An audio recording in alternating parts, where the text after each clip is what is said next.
चौधरी अनमारुल हक का अपनी बागी काबीना के खिलाफ लफ्जी एक्शन। कहा, काबीना का शुक्रिया अदा करता हूं जिन्होंने मेरी आज़ादी के परवाने पर दस्तखत किए।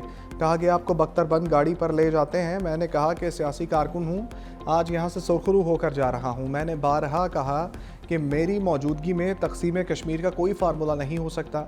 महाजनीन की नशस्तों को ख़त्म करने पर दस्तखत करता तो ये मेरी सियासी मौत थी। चौधरी अनमारुल हक के बांध से खिताब के बाद चले गए। वफाक और सिंध गवर्नमेंट का एक इश्तराक है, 50-50 हम उसमें इन्वेस्टमेंट कर रहे हैं। जो रकूम आपको दरकार हैं इंशाअल्लाह वो फिलफौर वो आपको हम दिलवाएंगे, ताकि जो आपने प्रोग्राम बनाया है उस प्रोग्राम को, उस टारगेट को अचीव किया जा सके। ये सारे मंसूबे जो कागज़ों में थे, आज कागज़ों से बाहर निकल कर उनको झाड़ कर आप आगे लेके जा रहे हैं। कराची सर्किट लाइन को फ्लैग किया है और इंशाअल्लाह मिलकर हम इसको रिवाइव करेंगे। सूबों से इश्तराक पर पाकिस्तान रेलवे के लिए मुस्बत नताइज सामने आएंगे। वज़ीर-ए-आज़म शहबाज शरीफ का तकरीब से खिताब।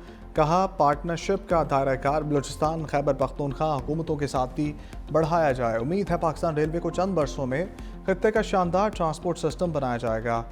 फ्रेट सिस्टम को भी पूरी तरह मुनज़्ज़म किया जा रहा है। मैंने हर जगह कराची सर्कुलर रेलवे लाइन की बात की है। हम कराची सर्कल पर मिलकर काम करेंगे। रेलवे स्टेशन की सफाई कराची वेस्ट मैनेजमेंट के ज़िम्मे है। रेलवे निज़ाम बोसीदा हो चुका, जिसे मेहनत से जदीद बनाया।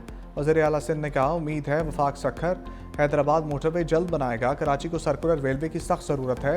वज़ीर-ए-आज़म की कैंट रेलवे स्टेशन आमद। न्यू शालीमार एक्सप्रेस और जदीद सहूलियात से आरास्ता इंतज़ार गाहों और लाउंजेस का अफ्ताह।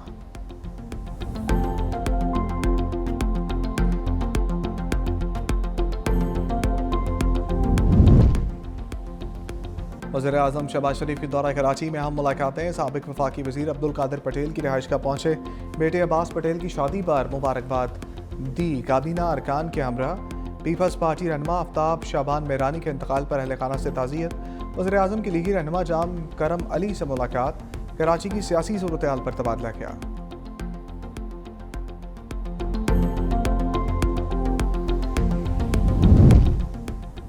सदर मुमलिकत से नए तैनात होने वाले गैर मुल्की सफ़ीरों की मुलाकात।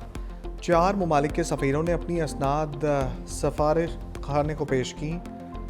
ऐवान सदर आमद पर गैर मुल्की सफ़ीरों को पाक अफवाज के चाको चौबंद दस्ते ने गार्ड ऑफ ऑनर पेश किया।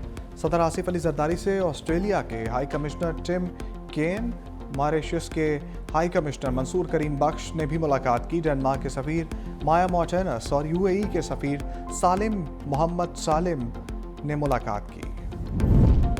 बिलावल भुट्टो से पीपल्स पार्टी रहनुमाओं की मुलाकातें। बरतानिया, नॉर्वे, ऑस्ट्रिया के पार्लियामेंटेरियंस भी मिले। गवर्नर पंजाब सलीम रजा और गवर्नर गिलगित बल्तिस्तान मेहंदी शाह की मुलाकातें। बिलावल भुट्टो को सूबे की मौजूदा सियासी सूरत हाल से मुताल्लिक आगाह किया। सदर पीपल्स पार्टी मोहम्मद अली शाह बाचा की पार्टी अमूर पर ब्रीफिंग।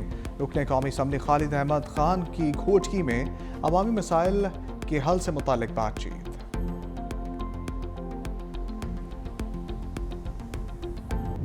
पाकिस्तान मुखालिफ हसीना का भयानक अंजाम। बांग्लादेशी अदालत का साबिक वज़ीर-ए-आज़म को सज़ाए मौत का हुक्म। इंटरनेशनल क्राइम्स ट्राइब्यूनल के जस्टिस मोहम्मद गुलाम मुर्तज़ा की सरबराही में 3 रुकनी बेंच ने दायर मुकदमात पर फैसला सुना दिया। मुकदमात का 453 सफ़ात पर मुश्तमिल तफसीली फैसला जारी। फैसले में कहा गया कि लीक फ़ोन कॉल के मुताबिक हसीना वाजिद ने मुज़ाहरा करने वाले तलबा के कत्ल के अहकाम दिए। तलबा के मुतालबात सुनने के बजाय फसादात को हवा दी। मुलजिमा ने तलबा की तहरीक को ताकत से दबाने के लिए तौहीन अमेज़ इक़दाम किए। शेख हसीना वाजिद को 6 लोगों को जलाने के मुकदमे में सज़ाए मौत सुनाई गई। साबिक़ वज़ीर दाखिला असदुज़्ज़मा कमाल को भी सज़ाए मौत का हुक्म। दोनों ताहाल मफरूर हैं। साबिक़ IG 5 साल की सज़ा। शेख हसीना वाजिद और असदुज़्ज़मा की तमाम जायदादें भी जब्त की जाएंगी। मफरूर हसीना वाजिद ने फैसले को सियासी करार दे दिया। कहा, फैसला एक गैर मुंतखब हुकूमत के ज़ेर क़यादत जाली ट्रिब्यूनल ने किया है। एक ऐसी हुकूमत अदालत का इस्तेमाल कर रही है जिसका कोई मैंडेट नहीं है।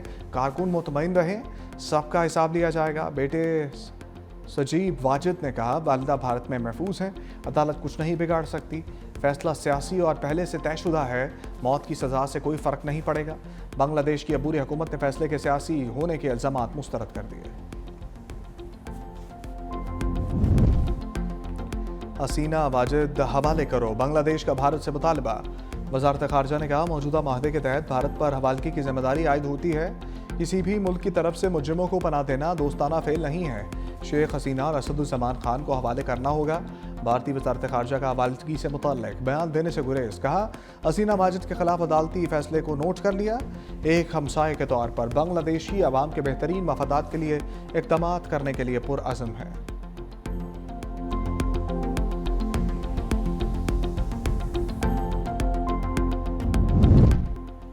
बरतानवी शहरियत के ख्वाहिशमंद अफराद के लिए बुरी खबर, मुस्तकिल रहाइश के लिए 20 साल इंतज़ार करना होगा।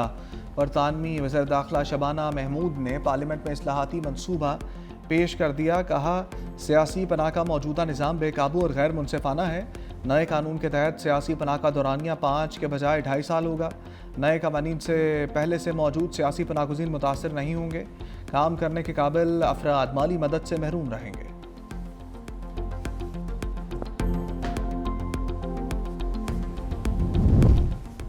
हम दुश्मनों का किस्सा तमाम। डेरा इस्माइल खान में सिक्योरिटी फोर्सेस का एक्शन, 10 दहशतगर्द हलाक। सिक्योरिटी ज़राए के मुताबिक 16 नवंबर को तहसील कलाची में इंटेलिजेंस बेस्ड ऑपरेशन।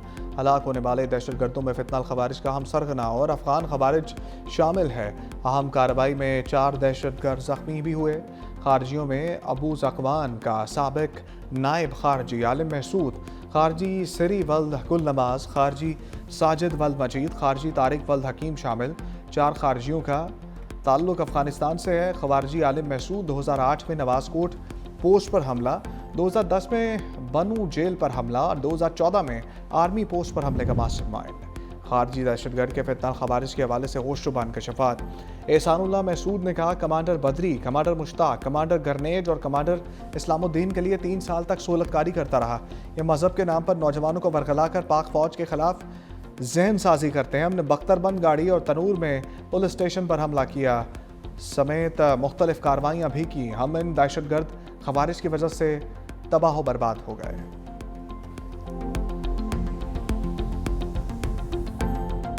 28वीं तरमीम जो है तो उसके ऊपर बहस जारी है और उस बहस के नतीजे में अगर कोई कंसेंसस होता है तो कंसेंसस के बाद जो है वो 28वीं तरमीम लाई जा सकती है। एक जज को ये ज़ेब नहीं देता कि वो इस किस्म के सियासी एहतजाज में ख़ुद को जो है वो मुलव्वस करें।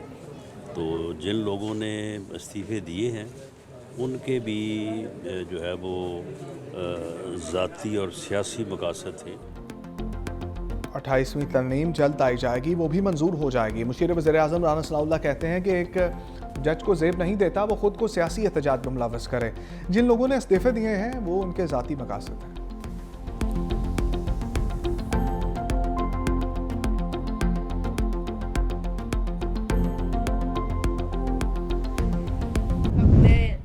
जुबान होकर एमक्यूएम के इस आईनी तरमीम को 27वीं आईनी तरमीम के साथ लाने की हिमायत की। स्टैंडिंग कमेटी में जो बिल या 27वीं आईनी तरमीम की जहां पर डिस्कशन हो रही थी, जहां पर बहस हो रही थी, हमने वहां पर अपना मुकदमा जीत लिया। वहां पर हमारे पास नंबर ज्यादा थे, लेकिन हम इल्जाम भी नहीं लगा रहे, हम बात कर रहे हैं। पाकिस्तान पीपल्स पार्टी इस बिल को इस 27वीं तरमीम में सपोर्ट करने के लिए तैयार नहीं थी। पीपल्स पार्टी की मुखालफत की वजह से 27वीं तरमीम में हमारे बिल को शामिल नहीं किया गया। वफाकी वज़ीर मुस्तफ़ा कमाल का इल्ज़ाम। तकरीब से खिताब में कहा, बल्दियाती निज़ाम से मुताल्लिक़ एमक्यूएम की तरमीम आइंदा महीनों में आएगी और मंजूर भी होगी। 27वीं तरमीम की हिमायत के बदले वजारतें ले सकते थे, लेकिन एमक्यूएम ने आने वाली नस्लों के मसाइल का आइनी हल पेश किया। तमाम जमातों के पास गए, उनके साथ मुकालमा किया। वफाकी हुकूमत ने हमसे अपील की थी कि अभी इस मामले को रोक दें। हमारे बिल की हिमायत करने पर तमाम जमातों के शुक्रगुजार हैं।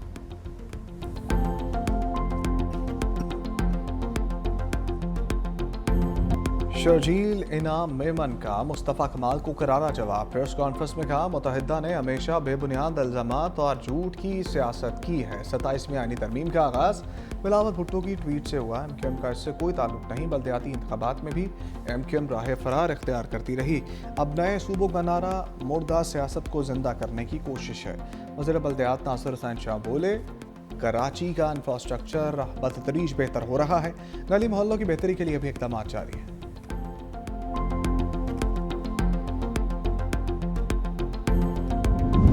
सऊदी अरब में उम्रा ज़ायरीन की बस को खौफनाक ट्रैफिक हादसा, 42 भारतीय ज़ायरीन जाम बाग। मदीना मुनव्वरा में उम्रा ज़ायरीन से भरी बस डीजल से भरे टैंकर से टकरा गई। 16 अफराद का ताल्लुक भारतीय शहर हैदराबाद से था।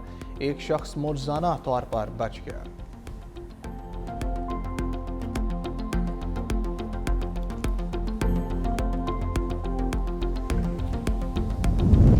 इसराइली फौज की गजा जंगबंदी की खिलाफ वर्जियाँ जारी, बमबारी से मजीद 3 फलस्तीनी शहीद। इसराइल ने गजा शहर के जैतून महल्ले और रफा के करीब के इलाकों को भी निशाना बनाया। सलामती कौंसिल में जंगबंदी के मंसूबे से मुतल्लिक अमरीकी करारदाद पर आज वोटिंग होगी।